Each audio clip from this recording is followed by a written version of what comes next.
¿Hasta qué punto puede un país mantenerse neutral cuando la guerra lo rodea por todos los flancos? ¿Puede una nación separada por un océano creer que el conflicto jamás tocará sus aguas?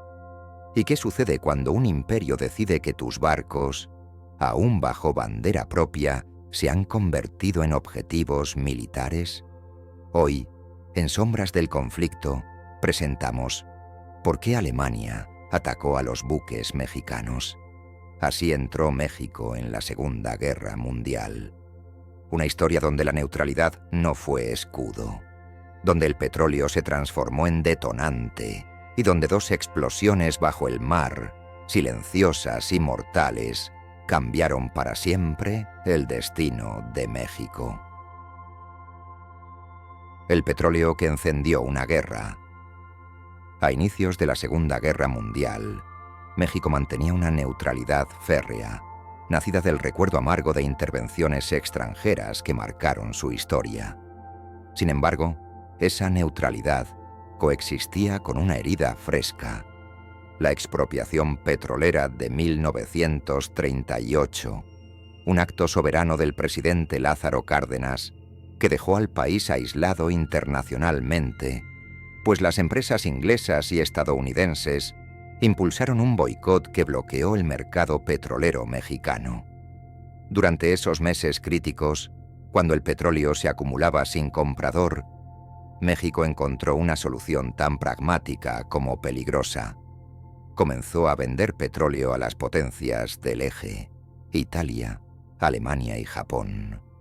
Una decisión estratégica que le permitió sobrevivir económicamente, pero que, en el tablero internacional, lo colocó en una posición frágil.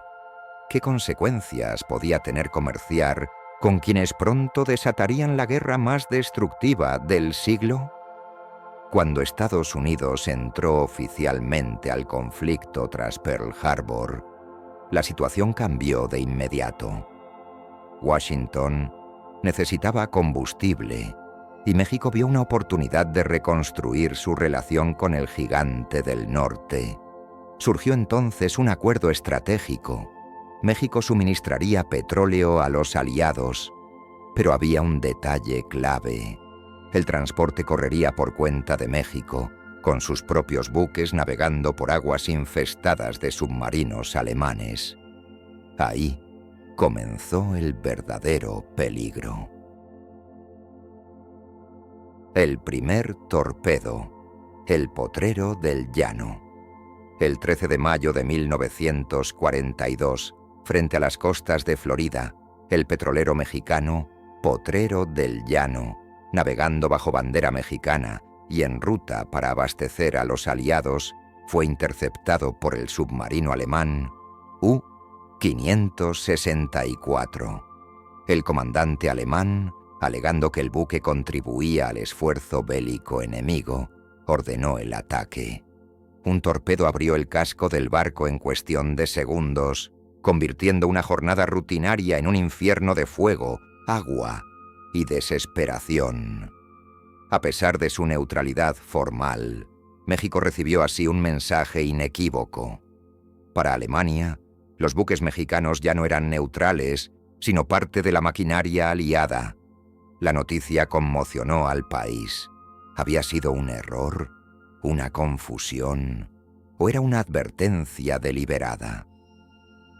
La respuesta llegó una semana después. El segundo golpe, el Faja de Oro.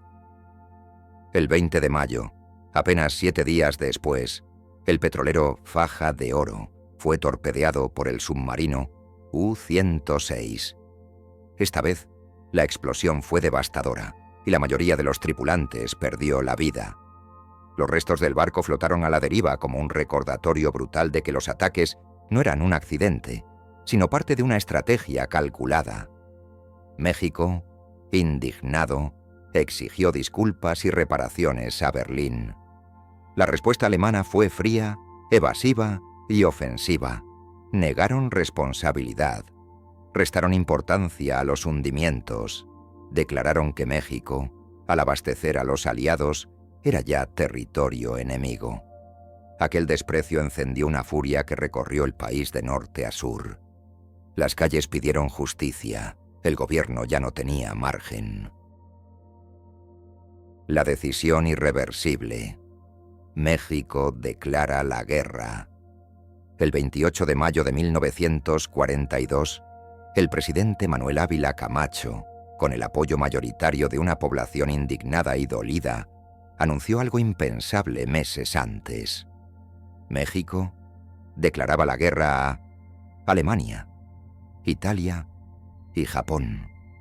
La noticia, transmitida por radio y prensa a lo largo y ancho del país, marcó un punto de inflexión irreversible en la historia mexicana.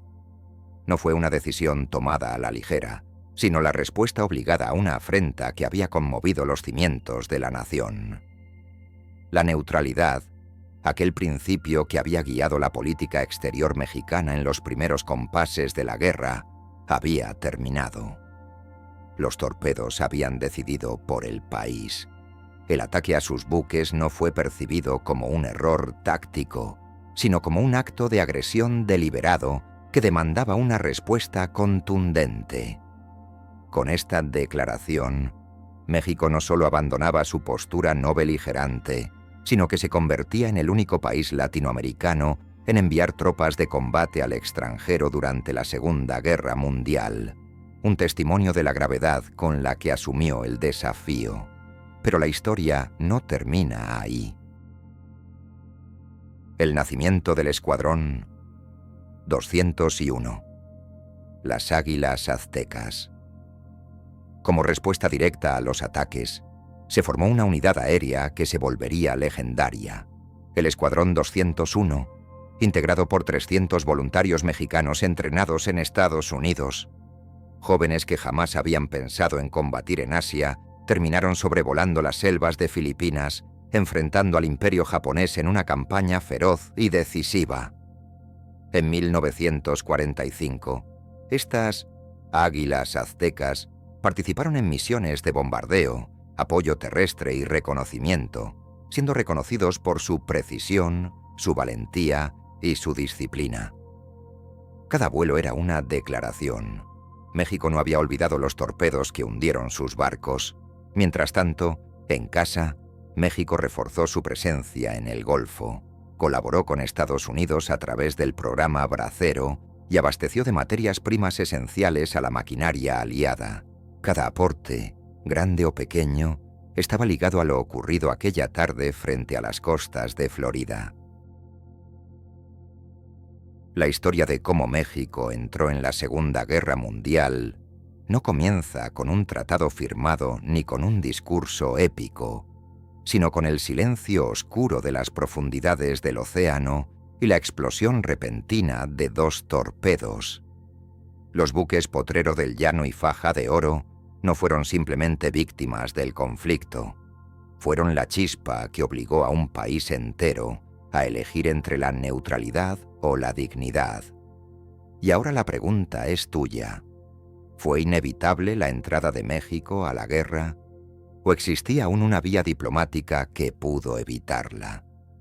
Si quieres más historias donde América Latina se cruza inesperadamente con los grandes conflictos mundiales, suscríbete a Sombras del Conflicto. Nos vemos en el próximo episodio.